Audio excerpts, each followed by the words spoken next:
Зөв хооллож ногоо идэж эхлүүлэх үедээ хүмүүс хамгийн түрүүнд байцаа руу явдаг.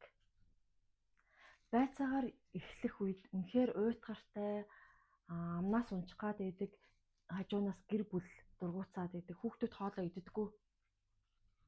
Би яг тэр үед байцааг биш, юуцааг сонгож идэж эхлүүлсэн.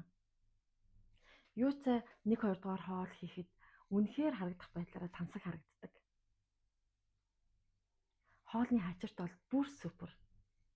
Юуцаагаар ямар хоол салаад хийж болох жорууд нь жаргалтай амт клубын хоолны жор хэсэгт бэлэн байдаг. Илүү ихийг мэдмээр байвал та жаргалтай амт клубт гишүүнээр ороод юуцаатай найзлаад үзээрэй. Усны маш өндөр агуулмжтай учраас арьсыг аягүй гоё болгодог.